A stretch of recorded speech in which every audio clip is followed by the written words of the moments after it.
FACTFULNESS slowly. 10 reasons you are wrong about the world and why things are better than you think. FACTFULNESS. Chapter 2. The Negativity Instinct. How I was kind of born in Egypt, and what a baby in an incubator can teach us about the world. Which statement do you agree with most? A. The world is getting better. B. The world is getting worse. C. The world is getting neither better nor worse. Getting out of the ditch. I remember being suddenly upside down. I remember the dark, the smell of urine, and being unable to breathe as my mouth and nostril filled with mud. I remember struggling to turn myself up light, but only sinking deeper into the sticky liquid. I remember my arms stretched out behind me, desperately searching the grass for something to pull, then being suddenly hauled out by the ankles, my grandma putting me in the big sink on the kitchen floor and washing me gently with the hot water meant for the dishes, the scent of the soap. These are my earliest memories and were nearly my last. They are memories of my rescue, aged 4, from the sewage ditch running in front of my grandma's house. It was filled to the brim with a mix of last night's rain and sewage slurry from the factory workers downstairs. Something in it had caught my attention, and stepping to the ditch's edge, I had slipped and fallen head first. My parents were not around to keep an eye on me. My mother was in the hospital with tuberculosis. My father worked 10 hours a day. During the week, I lived with my grandparents. On Saturdays, my dad put me on the leg of his bike, and we drove in large circle and figure of 8 just for fun on our way to the hospital. I would see mommy standing on the balcony on the third floor coughing. Daddy would explain that if we went in, we could get sick too. I would wave to her and she would wave back. I saw her talking to me, but her voice was too weak and her words were carried away by the wind. I remember that she always tried to smile. The mega misconcept that the world is getting worse. This chapter is about negativity instinct, our tendency to notice the bad more than the good. This instinct is behind the second mega misconception. Things are getting worse is the statement about the world that I heard more than any other. And it's absolutely true that there are many bad things in this world. The number of war fatalities has been falling since the Second World War, but the Syria war, the trend has reversed. Terrorism too is rising again. You will get back to that in chapter 4, Fear Instinct. Overfishing and the deterioration of the seas are truly worrisome. The list of the dead area in the world ocean of endangered species are getting longer. Ice is melting. Sea levels will continue to rise by probably 3 feet above the next 100 years. There is no doubt it's because of all greenhouse gases humans has pumped into the atmosphere, which won't disperse for a long time, even if we stop adding more.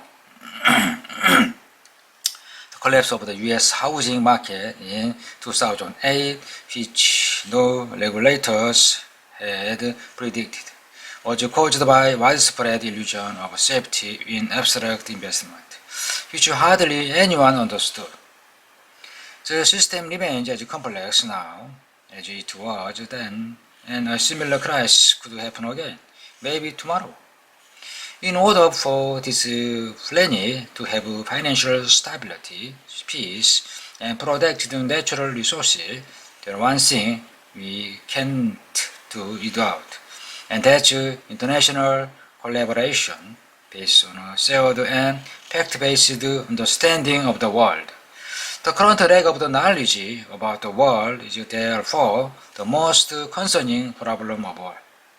I hear so many negative things all the time. Maybe you think, Hans, you must just meet all the gloomiest people. We decided to check. People in 30 countries and terrorists were asked the question at the top of the chapter. Do you think the world is getting better, getting worse, or staying about the same? This is what they said.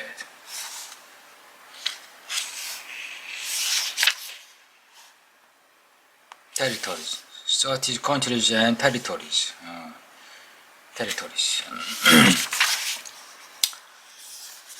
What's happening to the world? Percentage who answered getting worse. Turkey, Belgium, Mexico, South Korea, Italy, France, South Africa, Brazil, Spain, Argentina, Canada, Hong Kong, Thailand, Malaysia, Poland, Finland, Australia, UK, Faroe, US, Germany, Singapore, Sweden, Norway, Saudi Arabia, UAE, Hungary, Japan, Denmark, Russia. I never trust the data 100%, and you never should either. There's always some uncertainty. In this case, I'd say these numbers are roughly right, but you shouldn't jump to any conclusion based on small differences. By the way, that's a good general principle with statistics. Be careful jumping to any conclusion if the differences are smaller than, say, roughly 10%. This big picture is still crystal clear, though. The majority of people think the world is getting worse. No wonder we all feel so stressed. Statistics as therapy. It's easier to be aware of all the bad things happen in the world.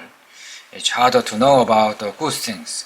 Billions of improvements that are never reported. Don't misunderstand me.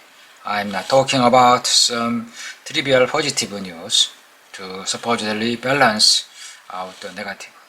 I'm talking about fundamental improvement that are world-changing but are too slow, too fragmented, or too small one by one to ever qualify as news.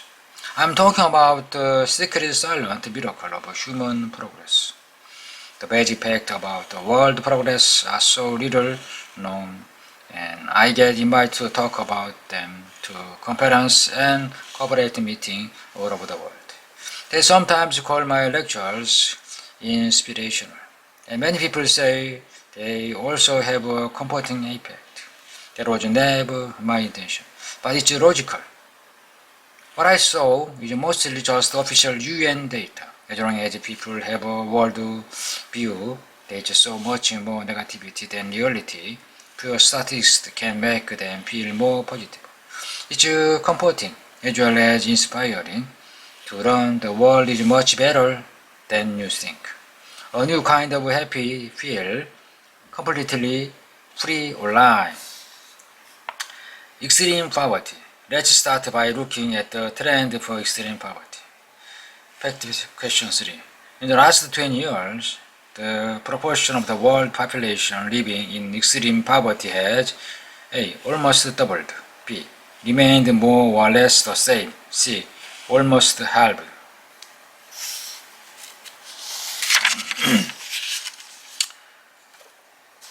The correct answer is C. Over the last 20 years, the proportion of people living in extreme poverty has almost halved.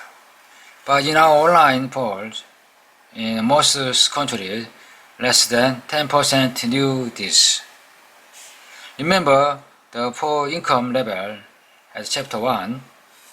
In the year 1800, roughly 85% of humanity lived on level 1 in extreme poverty.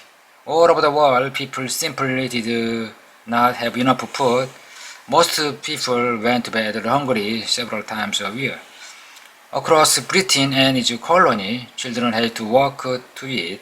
An average child in the United Kingdom started work at age 10. One people's